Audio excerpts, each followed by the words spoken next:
Hello and welcome Outperformers to another webinar where we bring the best and the brightest CFOs, executives and subject matter experts to explore topics related to your success and career journey as an accounting and finance professional. In a moment, I'll introduce today's special guest, but for anyone new to the Outperformer, my name is Sue Rosen and I am one of the Outperformers executive coaches. I work with clients on their growth as an authentic leader and high performer, focusing on their career, but really looking at all aspects of their life. If you haven't worked with us before, the Outperformer is Australia's leader in the space of finance, careers and performance for accounting and finance professionals, with a particular focus on the future of and leadership in our profession. We do this through a range of methods. Firstly, our one-to-one services, which includes executive coaching, career co-piloting and mentorship services, and our group co-design programs, where we work with teams on achieving their performance goals through the creation of tailored programs. We've recently won Education and Training Program of the Year for our work in this space. Now, hopefully I've given most of you a chance to settle into the webinar, to register and settle down. You'll have the opportunity to ask questions during the session using the question box at the bottom of the screen. And at the end, if you'd like to have a conversation with our team or today's speaker, you can do this by completing the short questionnaire at the end. Hello, Gina. Hi, Sue. Hi, so Gina McNamara is the CFO of SAP Australia and New Zealand. After qualifying as a chartered accountant in public practice, Gina moved into a finance role in the IT industry and she loves the sector. She's passionate about empowering people to do their best work. And really, I'm going to leave it there and I'm going to get into the questions with Gina and let her tell us a little bit more about her own career story. Perhaps that's where we could start today, Gina. We'll move on to some specific topics, but maybe give us a broad overview of your career story. Sure. Thanks, Sue. So, look, I grew up in country Queensland, so went to a public school and decided I wanted to be an accountant when I was about 17 years old. So I moved to the Gold Coast and went to Griffith University. And after doing some stints in some chartered accounting firms, decided I liked technology and actually started with Lexmark, so a printing company. Yes. Yeah, so I'm working in financial accounting and in shared services. I got sort of a handle on all of the transactional areas. Decided I liked more of the commercial. Worked for a fantastic leader, CFO named Rebecca Norton, and she gave me a lot of incredible development opportunities, working in Singapore in shared services. And from there, I actually followed her to a company named Business Objects, which was a business analytics company that SAP actually acquired in 2007. So went into Business Objects, then into SAP. Decided that I liked the fast pace of software in particular and now cloud. Worked my way up through another inspirational leader named Richard McLean, who was our Australian-New Zealand CFO. Honestly, never had the same role for more than 2 or 3 years at SAP, and 4 years ago became the CFO. So that's me in a nutshell. Fantastic. Thank you. So did you have, you said, you at 17 identified that you wanted to be an accountant. I find that a really interesting choice because for someone who became an accountant, I never had that certainly not at that young age. Yeah. So I'm interested, what was it that drew you to the profession in the first place? And then maybe share some specific events through the career. Sure. Look, again, some great mentors and coaches throughout my career. So even back to high school, I had a business principles teacher named Mr. Thompson, who actually inspired me to go and do some work experience in an accounting firm. So look, at first that work experience wasn't so exciting. It was filing, answering phones, but I got to meet some clients and then actually understand what they were looking for. And, at a young age, I probably wasn't across everything, but lucky enough to get some experience, which gave me an aptitude of wanting to get further into it and a curiosity into understanding a client's business, which then ultimately made me go, I want to learn more. Yeah. So I think mentoring and coaching from someone at school through to then mentoring at university and doing some internships within accounting firms, working for some fantastic partners as well. I mentioned CFOs before, but I also worked for partners that were great to work with and, taught me a lot of things. So I think that mentoring, coaching from people of experience, taking the time to actually explain things to me and asking a lot of questions got me excited about accounting, because it wasn't about the transactional processes, the debits and the credits. It was about what's the business actually doing and, how can I help them? Yeah, that's fantastic. And that obviously set the groundwork for you then later moving into that commercial finance role. It did, because working with the clients within the firms, I felt like I wasn't getting the full spectrum of what they were doing. I was just getting the piece that I was working on. So, when you're working in audit, you're learning processes that you're checking.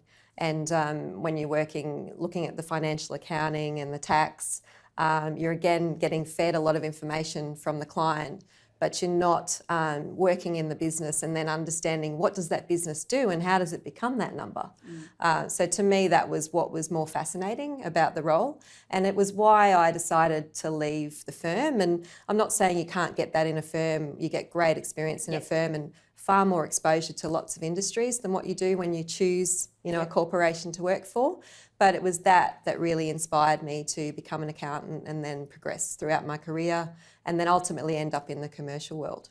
And what do you think was key? That's often for our listeners or viewers, that's often an interesting transition from even not from public practice into corporations, but once you're in a corporate, then making that shift from perhaps the financial control role or the financial accounting or management accounting into a much more commercially oriented role.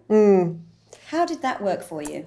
Look, I think it's a tough transition for some people, and even myself, early in my 20s and mid to late 20s, as I was starting to transition and get my head around looking in the history to looking in the future, and then working with all of the functions to understand the commercial. So, as you're aware, you can't just sit there in a commercial role and not understand what the transactional areas are doing. You need to know that, and you need to know the business. So you're sort of the linchpin between both to be able to understand what is the business doing to become a transaction, and then how can I help this transaction grow and become, a commercial partner.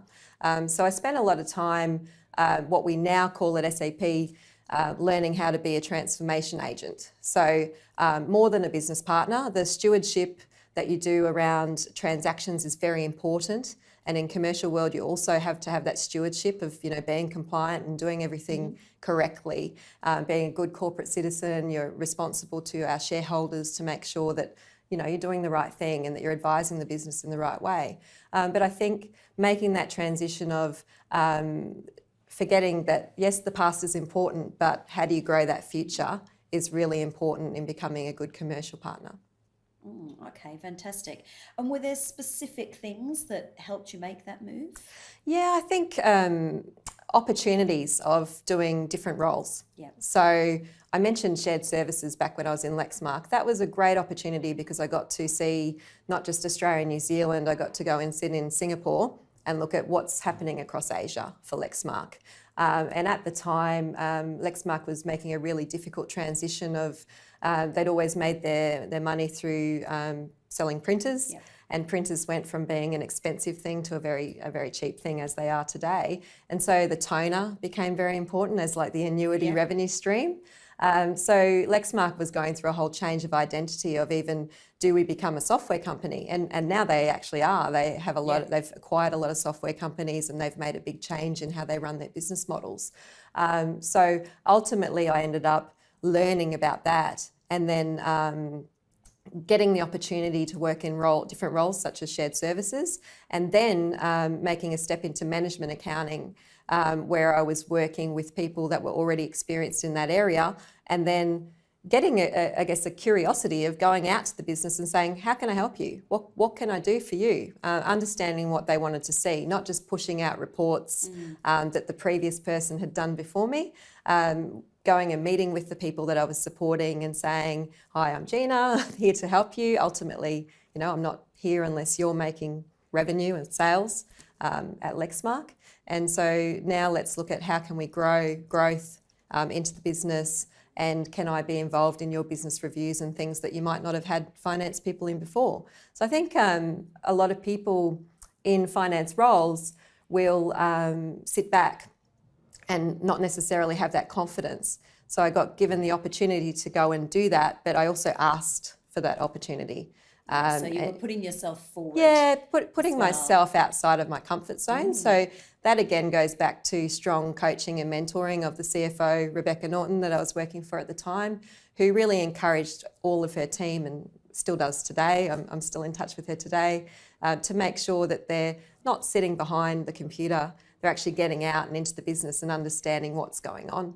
And when you're forecasting, not just taking what the business is forecasting, actually understanding what does it mean, and challenging the business if you don't think it's correct. And as we've talked about earlier, as we were preparing for today, the business expects that. They just expect that to get the best and help from you, that you actually will, put yourself out there and be able to explain to them what the numbers are. And then also explain back to people, as you're the linchpin, in the financial accounting areas, what the business wants, so that everyone's working to take the business forward in the same direction. Yeah, and I think you touched on some fantastic pieces there about curiosity, bringing curiosity to what you're doing, rather than just accepting what you're told, or this is how we do it. It's always curiosity and having the courage to ask questions and get out of your comfort zone.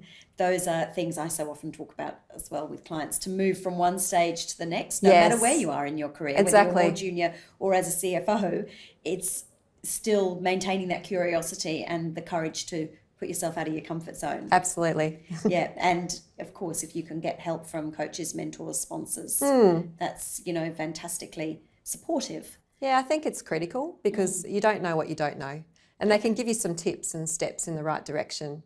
And you've ultimately got to have that curiosity and want to get outside of your comfort zone. But it's really important that you're willing to accept, some self-awareness and some constructive feedback about what they see in you. Yeah. So I've also always made sure that I've had mentors and coaches that I know will tell me what they really think. They won't tell you what you want to hear, which is, you're doing really well, you're amazing. And, a lot of people are doing really well, but you can always do better, and you can always learn and grow. So it's great when they will make observations about you that you may not make, and you can get it through a 360. But I think it's always better if you just have direct feedback. It's much faster if you're able to meet with people and say, hey, what am I doing that I can improve on? Can you help me? Because people, human beings want to help people. Absolutely. They don't want to see you struggle, and they want you to do well. Ultimately, everyone wants to do well together. And I think the more senior people really respect that initiative as well, They of do. actually asking for feedback.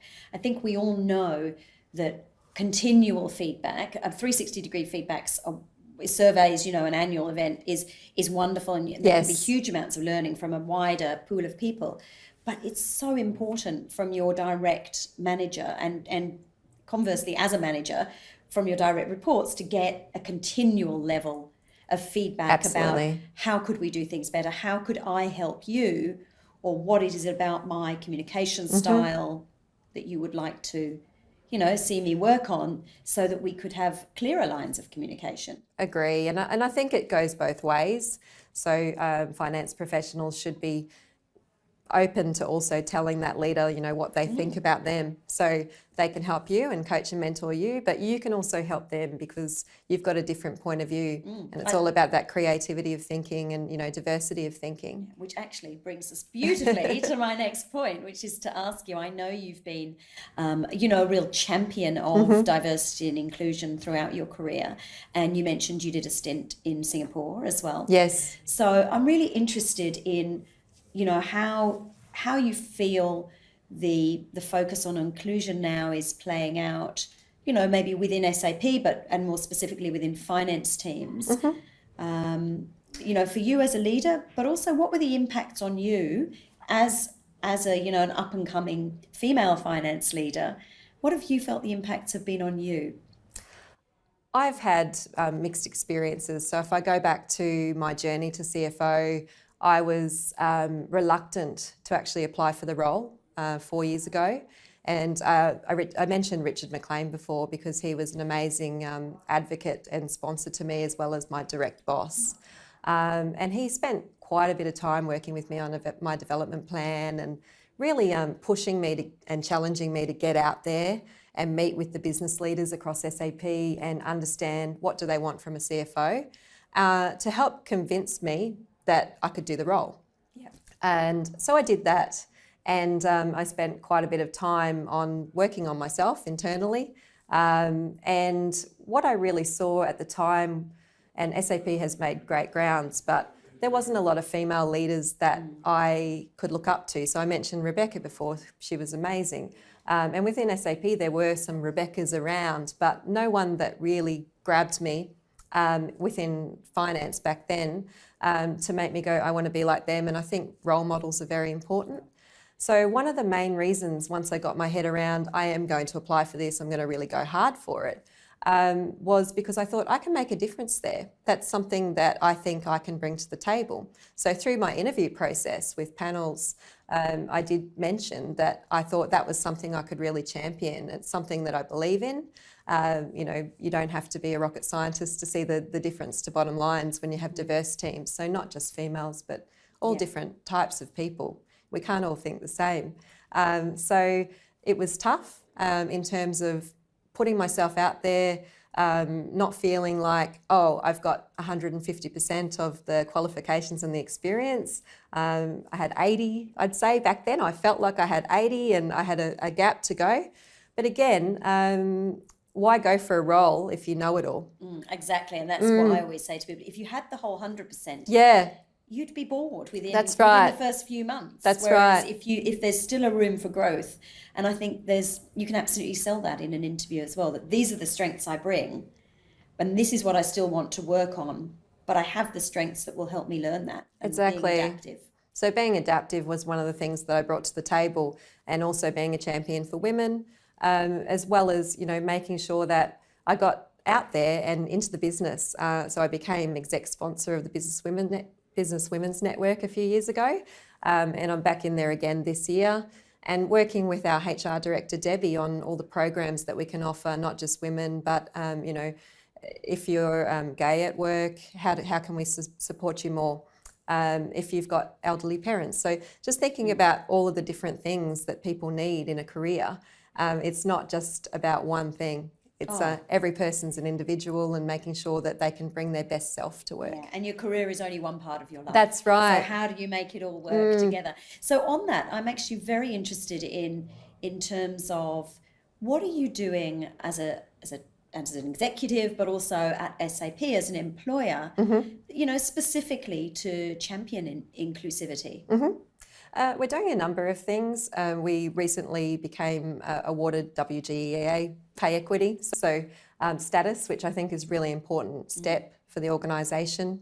Did that involve, a lot of additional work to do that, or was it the basis of kind of an audit of all of your pay levels? There was an audit of our pay levels, and we've gone through and looked not just the overall parities. We've looked by department. And there were some gaps, and we still have some gaps. So we've been making steps to bring them forward each year. And the managing director that we had at the time was John Ruthven when we reached that status, and he drove that forward. And I believe we are now like less than 1% off. And I just say, why? Let's just fix it now. So that's what I'll do with our new managing director, Damien Bueno, in terms of making sure that we get to that and that we don't have any difference. Because really, it can be hard enough for people, confidence-wise in a role without thinking, oh, I get paid differently and why. So that's one thing. We run a lot of sponsorship programs around leadership, and really we target it at females, and it's good and bad in terms of, some females will come to me and say, well, do you think I don't have the skills that I've got a gap? And I go, absolutely not. You could probably run rings around anybody. The programs are just to add to your skill set, and also make you know what you might not know. Because I went through a lot of training around not authenticity, but more understanding what my own strengths were. Yeah. And I was surprised when I went through my first 360 in leadership at the positives, because we don't measure ourselves like that. We tend to measure ourselves more in the what we don't have. Absolutely. So I think in the programs that we do, it's around assessing that is a big thing, because all of that capability actually helps you to build on that. And then giving you the tools to think about something a little bit differently. And I think that men will naturally coach each other on the job. They will speak to each other and say, oh, you kind of didn't do that right in that meeting, can you go back? And I've seen them do that working in a male-dominated industry. I see them do that live. And women don't tend to do that. So I've been trying to encourage that we do. Yep. And do it in a positive way, because there's so many things that you can say about someone where you see, such and such is a role model. They're really good at giving direct feedback in a constructive way that's, not downgrading someone, not making them feel bad, but making them realise how they can actually take the good and then make it even better. So the programs that we're running are all around that. So very strengths-based. Very strengths-based, very positive, online, because we think we should always, use technology. Technology can make things scale so much faster. So we've just launched a women's program called Authentic Women. And it's on an online platform. And the reason that we did that, we're piloting it in Australia and New Zealand, is so that all of the women can access it. So it's a weekly program over 10 weeks. And you go through the tools. It's like an hour a week where you can watch videos. You can consume it by reading it, or you go online. And then you have a weekly coaching session with a coach and a group of 10 women, where it's a safe environment to really dissect, how does that apply to me, or does it not? We are in a high achieving sales organisation where, times like end of September, it'll be difficult for some of the women to do the training that week. But it's all recorded, and then you can go back and have a look at it. And I think more importantly, once you've passed that 10 week of training, you can go back to the platform at any time and work on it again. Yeah, so you can continually refresh your That's right. your knowledge and your understanding of those things. We also are looking at men's programs around equilibrium, shining a spotlight on dads who are role models, who so go there's home. Been a fantastic, There's been a fantastic exhibition in Sydney, for those of you particularly who are not in Sydney, recently, some photographic exhibitions around working dads. Yes. And as you say, shining that light on men also needing flexibility, and in fact people who are not parents, that's right, wanting flexibility for so many different reasons. Puppy daycare, looking after elderly parents, and actually addressing how we bring this across the whole workforce. That's right. This is a big passion of mine, is that flexibility, if it's only for mums, it retains a stigma. That's right. So what are you doing in that space? We're shining the spotlight. So you would have seen the Men's Equilibrium Challenge. We saw that and went, how do we get involved? So we've been working with the people that are running that to say, let's do this within SAP. So maybe just for our viewers, just a synopsis on what that is. So the Men's Equilibrium Challenge was a number of companies got together and put together some, role modelling stories and shone a light on where men are really, they're getting the flexibility and the same as women. And it was really making sure, like you said before, that we're demonstrating that it's everybody is equal and everybody needs to help each other. So if the dads are going home and, putting the kids to bed or feeding the kids or getting them ready for the next day, then mum's able to work as well. And, same with gay parents, it's no different. Any parent, not just a mum and a dad, if someone has elderly parents and they can look after them and they can get the flexibility that they need, then they've got the tools to be able to be a better person at work as well. So going back to that holistic, your whole life, making sure that I don't really see work-life balance, I see work-life integration. Absolutely. So that's a term I really like as well. I think balance is great in terms of you need to feel balanced, but not in terms of saying, oh, they need to be exactly equal. Exactly. And that we need to weight this, but it's more, how does it work so that I feel at my best? That's right. And each person's individual and they might need something different. And as long as they're getting their work done and it's agreed with their manager and they've got their KPIs in place, and you can easily see if someone's doing well and getting their work done. To me, it's not about how many hours you're in the office and who's the last person to leave and the first person in. Focused. It's very output.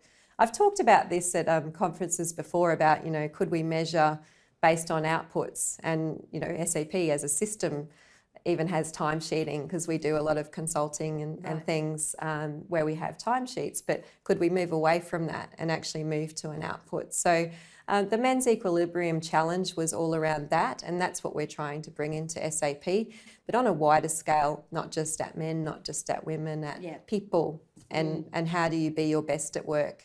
Yeah, fantastic. I love that. Sounds like you're doing some wonderful initiatives there.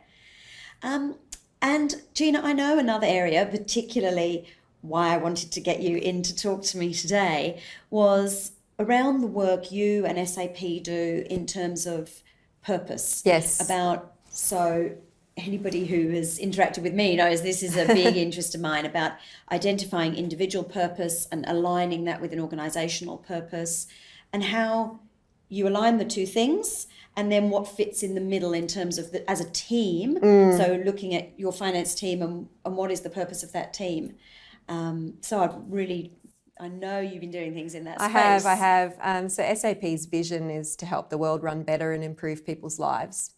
And I think when you say that, you need to really think about, well, how does that really apply to a company you're working with as an employee, to yourself, to your team? So everybody has their own purpose that motivates them and, makes them want to get up every day and not just go to work, but, help a community or help themselves or help the company that they're working for. So what we've been doing is at all of the levels, so the global vision is there. In Australia and New Zealand, we've really been passionate about a program called 1 Billion Lives. And so it's about our previous president, Adair Fox-Martin, who was based in Asia, rolled it out in APJ first, and it was about different teams coming up with ideas that would improve 1 billion lives. So one in particular that a lot of people have been involved in Australia is around digital aged care, so making sure that aged care facilitators and elderly people are monitored in a way that helps them to stay at home longer or have better care in a home. So there's been programs around that. That's just one example. And so my finance team can contribute to that in terms of, helping that team with the financial modelling, or just even think about what can I bring to the table. Here's a development opportunity that can help people in the community, but then also help drive my own sense of purpose if that's something that I'm really passionate about. And that's something I am passionate about because I've got a 95-year-old father-in-law who lived at home until last year.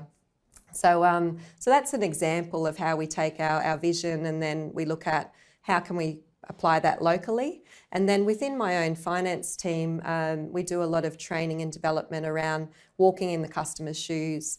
So we have customers come in to talk to us. We get out to customers as well. It's a part of our job description. And then we also do a lot of training around what we call being a transformation agent, where we look at a customer problem, work out the root cause, and then look at what could a solution really be. And then we take it that next step further of, okay, we've done the training, we bring the business in where we pitch our ideas to them, and then we do some team development or a team challenge around helping a women's shelter. So instead of just going to the bar and, having drinks, we go and find a fun activity that links to helping something. So that's something I'm quite passionate about, of really linking SAP's vision to the purpose of our Australia-New Zealand market, and then also to our Australia-New Zealand finance team, making sure that they're working on things that drive them and that are helping a community, helping a company, and then helping themselves with what motivates them. And is that all driven from the top, Gina, or is that something that you now, once it's in place, you have individuals within the company that say, that bring something new and say, this is something I'd really like to work on, or can I put this forward as an opportunity? It's a mixture. So as I mentioned, the 1 billion lives started in Asia. Yep. We've also done a lot of things in Australia and New Zealand that we have started here that sort of hasn't been done over there. So what's great about SAP is an idea can come from anywhere and then end up being a global offering. So I was speaking to you earlier about the social sabbatical that I did about 6 years ago in Kenya.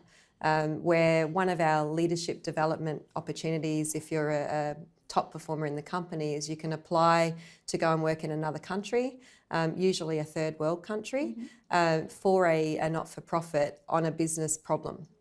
So SAP pools about 12 people at a time and they do it in a couple of different ways, and we're doing it in New Zealand at the moment as well with the Gina Foundation. But we do it all around the world, where we send sort of 12 of our best and brightest to then work for some not-for-profits in that area on a business problem that can then be sort of scaled out. So I worked on an African training initiative where we worked with African managers on a platform where they could get Harvard-style training that they would not necessarily have access to. And we worked at looking at, here's a great idea, here's a great platform, but how do we actually scale that out throughout Africa as like a franchise model?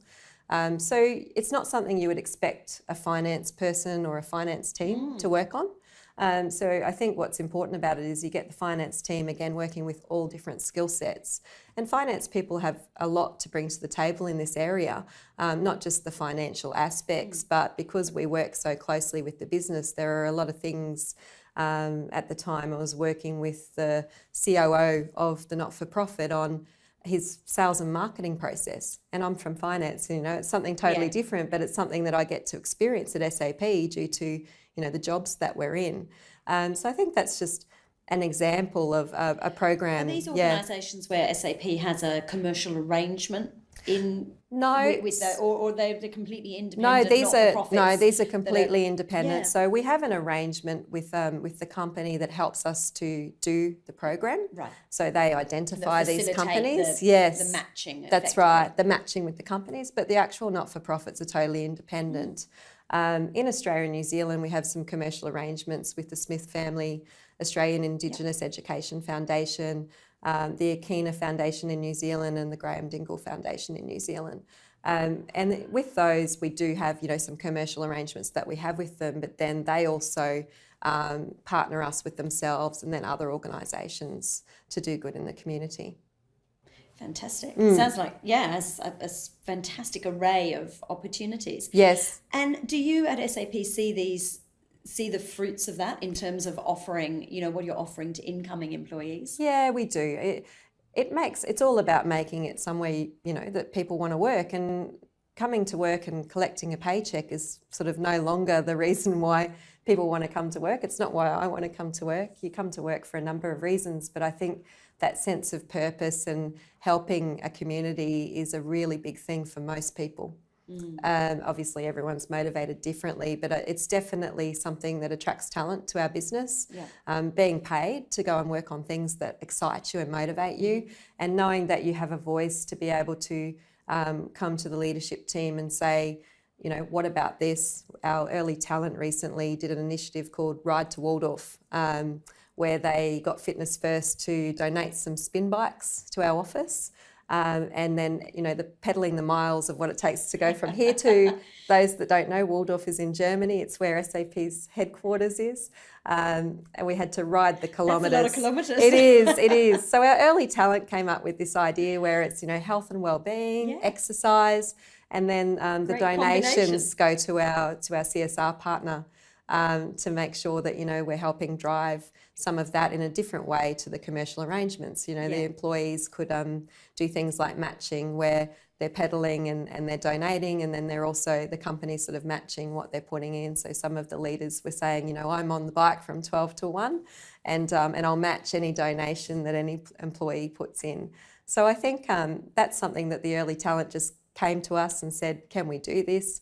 And it shows a real sense of early talent in our corporation wanting to do something really good, but also that they had the confidence to say it shows that it's a safe environment, that it indicates a sense of belonging. It does. I would say a it sense does. of belonging, that they want to do this as a team with their workmates, and that they, whether you said yes or no, that they felt confident enough to approach senior leadership in the first place. Exactly, and we get a lot of those. I get a lot of requests because I hold the money, so they tend to come and talk to you and go, what about this, what about that? And I think it shows a DNA of purpose and corporate social responsibility that is bigger than the company saying, this is our partner, so you must do this. It's making people think about outside the box of how can I help. So on that, what's your top tip? So I work with a lot of finance professionals, and sometimes we'll be working through, what's their sense of purpose. And if they're not in that, top level of leadership, they're maybe one or two rungs down. So they're senior, but they're not at the top.